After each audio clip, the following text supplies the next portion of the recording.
ಹುಬ್ಬಳ್ಳಿಯಲ್ಲಿ ನಡೆದಂತಹ ನೇಹಾ ಹಿರೇಮಠ ಕೊಲೆ ಪ್ರಕರಣ ಇಡೀ ದೇಶವನ್ನೇ ತಲ್ಲಣಗೊಳಿಸಿದೆ. ಅನೇಕ ರಾಜಕೀಯ ಮುಖಂಡರು ಆಗಮಿಸಿ ಅವರ ಕುಟುಂಬಕ್ಕೆ ಸಾಂತ್ವನ ಹೇಳುವಂಥ ಕೆಲಸವನ್ನು ಮಾಡ್ತಾ ಇದ್ದಾರೆ. ಇವತ್ತು ಸಿಎಂ ಸಿದ್ದರಾಮಯ್ಯ ಅವರು ಅವರ ನಿವಾಸಕ್ಕೆ ಭೇಟಿ ಕೊಟ್ಟು ಕುಟುಂಬಸ್ಥರಿಗೆ ಸಾಂತ್ವನ ಹೇಳುವ ಕೆಲಸವನ್ನು ಮಾಡಲಿದ್ದಾರೆ. ಹುಬ್ಬಳ್ಳಿ ವಿಮಾನ ನಿಲ್ದಾಣಕ್ಕೆ ಆಗಮಿಸಲಿರುವಂತಹ ಸಿಎಂ ಸಿದ್ದರಾಮಯ್ಯ ಅವರು ಆ ಬಳಿಕ ನೇಹಾ ಅವರ ಮನೆಗೆ ತೆರಳಿ ಅವರ ತಂದೆ ಹಾಗೂ ತಾಯಿಯನ್ನು ಭೇಟಿ ಮಾಡಲಿದ್ದಾರೆ. ನೇಹಾ ಪೋಷಕರಿಗೆ ಸಾಂತ್ವನ ಹೇಳಲಿದ್ದಾರೆ ಸಿಎಂ ಸಿದ್ದರಾಮಯ್ಯ ಅವರು. ಭಾರೀ ಚರ್ಚೆಗೆ ಗ್ರಾಸವಾಗಿರುವಂಥ ನೇಹಾ ಹತ್ಯೆ ಪ್ರಕರಣ CID ಈಗ ತನಿಖೆಯನ್ನು ಕೈಗೆತ್ತಿಕೊಂಡು ತನಿಖೆಯನ್ನು ಚುರುಕುಗೊಳಿಸಿದೆ. ನೆನ್ನೆ ಇಡೀ ದಿನ BVB ಕಾಲೇಜಿನಲ್ಲಿ ಆರೋಪಿ ಫಯಾಜ್ನನ್ನು ಕರೆದುಕೊಂಡು ಬಂದು ಸ್ಥಳ ಮಹಜರನ್ನು ಮಾಡಿದರು. ಹೇಗಾಯಿತು ಘಟನೆ, ಎಲ್ಲಿ ಅವಿತು ಕೂತ್ಕೊಂಡಿದ್ದ, ಎಷ್ಟೊತ್ತು ಕಾದಿದ್ದ, ನೇಹಾ ಎಲ್ಲಿಂದ ಬರ್ತಾಳೆ ಅಂತ ಗೊತ್ತಾಗಿದ್ದು ಹೇಗೆ, ಬರ್ತಾ ಇದ್ದಂತೆ ಆತ ಏನೆಲ್ಲ ಮಾಡಿದ್ದ, ಆತ ಅಲ್ಲಿಂದ ಎಲ್ಲಿಗೆ ಎಸ್ಕೇಪ್ ಆಗಿದ್ದ, ಈ ಎಲ್ಲ ಮಾಹಿತಿಗಳನ್ನು ಆತನಿಂದ ಕಲೆ ಹಾಕಿ ಸ್ಥಳ ಮಹಾಜರನ್ನು ಕೂಡ ಮಾಡಲಾಗಿದೆ. ತನಿಖೆಯ ಸಂದರ್ಭದಲ್ಲಿ ಒಂದಷ್ಟು ಅಚ್ಚರಿಯ ವಿಚಾರಗಳು ಬೆಳಕಿಗೆ ಬಂದಿತ್ತು. ಚಾಕುವನ್ನು 5 ದಿನದ ಹಿಂದೆನೇ ಖರೀದಿ ಮಾಡಿದ್ದಂತೆ, ಅದನ್ನು ತನ್ನ ಬ್ಯಾಗಲ್ಲಿ ಇಟ್ಕೊಂಡು ಓಡಾಡ್ತಾ ಇದ್ದಂತೆ. ಅಷ್ಟೇ ಅಲ್ಲದೆ ನೇಹಾ ಬರೋದನ್ನು ಕಾದು 1.5 ಗಂಟೆ ಕಾಲ ಆತ ಕಾದು ಕುಳಿತಿದ್ದ ಅಂತೇಳಿ ಈಗ ಗೊತ್ತಾಗ್ತಾ ಇದೆ.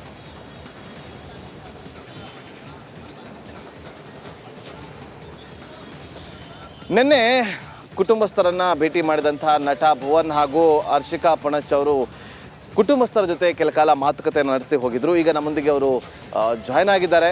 ಭುವನ್ ಅವರು ನಮಸ್ಕಾರ. ನೀವು ಸೇಫಾಗಿ ಬೆಂಗಳೂರು ರೀಚ್ ಆದ್ರಿ ಅಂತ ಅಂದ್ಕೋತೀನಿ. ನಿನ್ನೆ ಅವರ ಮನೆಗೆ ಹೋಗಿದ್ದಾಗ ಅವ್ರ ತಾಯಿ ನಿಮ್ಮ ಹತ್ರ ಒಂದಷ್ಟು ಕಣ್ಣೀರು ಹಾಕ್ತಾ ಒಂದಷ್ಟು ವಿಚಾರಗಳನ್ನು ಹೇಳ್ತಾ ಇದ್ರು. ಆ ವಿಚಾರವನ್ನು ಹಂಚ್ಕೋಬೋದಾ ಭುವನ್?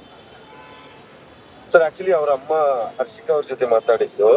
ಹರ್ಷಿಕಾ ಅವ್ರಿಗೆ ಪಾಸ್ ಮಾಡ್ತಾರೆ, ಅವ್ರು ಮಾತಾಡ್ತಾರೆ. ನಮಸ್ತೆ. Please please please. ನಿನ್ನೆ ಖಂಡಿತ ನಮ್ಗೆ ನಾವ್ ಎಕ್ಸ್ಪೆಕ್ಟ್ ಮಾಡಿಲ್ಲ.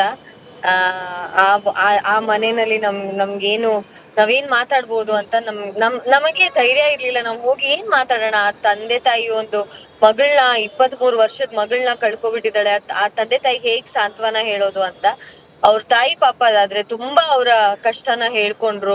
ನಾನು ಹೋಗಿದ್ದೆ ಮೇಡಮ್, ನಾನು ಹೋಗಿ ನನ್ ಮಗಳನ್ನ ಕಾಲೇಜ್ ಎಕ್ಸಾಮ್ ಮುಗಿಸಿ ಅವಳನ್ನ ಕರ್ಕೊಂಡ್ ಬರೋಣ ಅಂತ ಹೋಗಿದ್ದೆ ಮೇಡಮ್. ಆದ್ರೆ ನನ್ ಮಗಳು ನನಗೆ ಓಡ್ಕೊಂಡು ಎಕ್ಸಾಮ್ ಚೆನ್ನಾಗ್ ಬರ್ದೆ ಮಮ್ಮಿ ಅಂತ ಓಡ್ ಬರ್ತಾಳೆ ಅನ್ಕೊಂಡೆ. ಆದ್ರೆ ಹೆಣವಾಗಿ ಬಂದ್ಲು ವಾಪಸ್ಸು.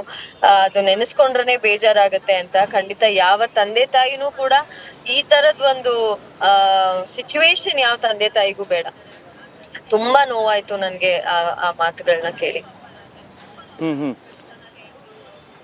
ಏನು ಹರ್ಷಿಕಾ ಪಣಚ್ ಅವರು ಏನು ಅನ್ನಿಸ್ತು ನಿಮಗೆ? ನೀವೊಬ್ಬರು ಮಹಿಳೆಯಾಗಿ ಒಬ್ಬರು ಸಮಾಜದಲ್ಲಿ ನೀವು ಗುರುತಿಸ್ಕೊಂಡಿರುವಂಥ ಹಿನ್ನೆಲೆಯಿಂದ ನಾನು ಕೇಳ್ತಾ ಇದ್ದೀನಿ, ಏನು ಅನ್ನಿಸ್ತು ಈ ಒಂದು ಪ್ರಕರಣ? ಅವರ ಕುಟುಂಬಸ್ಥರ ಜೊತೆ ನೀವು ಮಾತಾಡಿದ ಬಳಿಕ ಏನು ಸಂದೇಶ ಕೊಡೋದು ಬಯಸ್ತೀರಿ?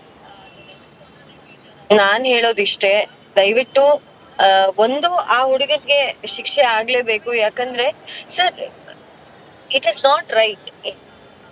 ಏನಂದ್ರೆ ನೀನು ಹೊಡಿತ್ಯ ಅಂತ ಹೇಳಿದ್ರೇನೆ ತಪ್ಪು, ನೀನ್ ಬೈತ್ಯ ಅವಾಚ್ಯ ಶಬ್ದಗಳಿಂದ ನಿಂದನೆ ಮಾಡ್ತ ಅಂದ್ರೇನೆ ತಪ್ಪು. ಅಂತದ್ರಲ್ಲಿ ಅವನು ಅಷ್ಟು ಸತಿ ಚುಚ್ಚಿ ಸಾಯಿಸಿದಾನೆ ಅಂತ ಹೇಳಿದ್ರೆ ಅವನ ಮನಸ್ಥಿತಿ ಏನು, ಅವನು ಏನನ್ನ ತಲೆಯಲ್ಲಿ ತುಂಬಿಸ್ಕೊಂಡ್ ಬಂದಿದ್ದಾನೆ. ಮತ್ತೆ ಆ ತರದ ವಿಷಯಗಳನ್ನ ಖಂಡಿತ ಸಹಿಸ್ಬಾರ್ದು. ನಾವ್ ಯಾರು ಅದನ್ನ ಸುಮ್ನೆ ಬಿಡ್ಬಾರ್ದು. ತುಂಬಾ ಬೇಜಾರಾಗುತ್ತೆ. ಯಾಕಂದ್ರೆ ಅವ್ರ ತಾಯಿ ಅದೇ ಹೇಳೋದು, ನನ್ನ ಮಗಳಿಗೆ ಒಂದ್ಸತಿ ಅವ್ನ್ ಚುಚ್ಚಿ ಯಾರಾದ್ರೂ ಬ್ಯಾಗ್ ಎಸೆದ್ ಬಿಟ್ಟಿದ್ರು, ಅವ್ರ ಪಾಪ ಅವ್ರು ಏನೇನೋ ಯೋಚನೆ ಮಾಡ್ಕೊಂತ ಇದಾರೆ. ಅವ್ರು ಯಾರಾದ್ರೂ ಮಕ್ಳು ಅವನ ಮೇಲೆ ಬ್ಯಾಗ್ ಎಸೆದ್ ಬಿಟ್ಟಿದ್ರು ನನ್ ಮಗಳು ಉಳ್ಕೊಂತಿದ್ಲು ಅನ್ಸುತ್ತೆ. ಒಂದು ಚುಚ್ಚಿಗೆ ನಾನು ಕರ್ಕೊಂಡ್ ಹೋಗಿ ಹಾಸ್ಪಿಟ್ಲಿಗೆ ಕರ್ಕೊಂಡ್ ಹೋಗ್ಬಿಡ್ತಾ ಇದ್ದೆ ಅಂತ. ಅದು ನಾವೀಗ ಎಕ್ಸ್ಪ್ಲೇನ್ ಮಾಡಕ್ ಆಗಲ್ಲ.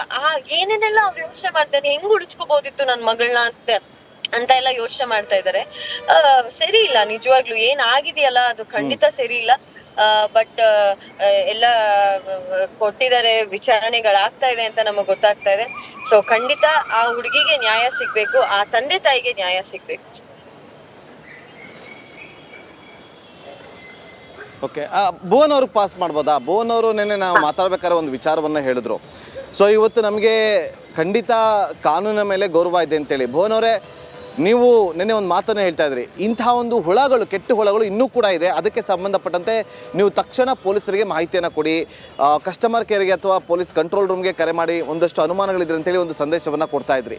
ಸೊ ನೀವು ಕೂಡ ನಿನ್ನೆ ಅವರ ಕುಟುಂಬಸ್ಥರನ್ನ ಭೇಟಿ ಮಾಡಿದ್ರಿ, ವಿಚಾರಗಳೆಲ್ಲ ತಿಳ್ಕೊಂಡಿದ್ರಿ, ಏನು ಹೇಳೋದಕ್ಕೆ ಬಯಸ್ತೀರಿ ಈಗ?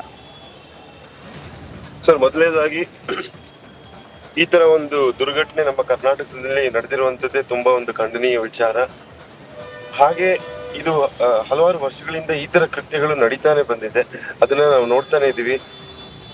ನಾನು ನಿನ್ನೆ ಪ್ರಸ್ತಾಪ ಮಾಡಿರೋ ವಿಚಾರ ಏನು ಅಂತಂದ್ರೆ, ಪ್ರತಿ ಸಾರಿ ಈ ತರ ಒಂದು ವಿಷಯ ಆದಾಗ ನಾವು ತುಂಬಾ ದೊಡ್ಡ ಮಟ್ಟಕ್ಕೆ ಅದನ್ನ ನ್ಯೂಸ್ ಮಾಡ್ತೀವಿ, ಎಲ್ಲ ಹೋಗ್ತೀವಿ, ಸಾಂತ್ವನ ಹೇಳ್ತೀವಿ. ಆದ್ರೆ ಒಂದು 2 ತಿಂಗಳ ಒಳಗಡೆ ಈ ಇಡೀ ಕೇಸೇ ಕ್ಲೋಸ್ ಆಗ್ಬಿಡುತ್ತೆ. ಯಾರು ಅದ್ರ ಬಗ್ಗೆ ಪುನಃ ಮಾತಾಡಲ್ಲ, ಅಲ್ಲಿ ಮುಗೀತು ಅಂತ ನಡೆಯುತ್ತೆ.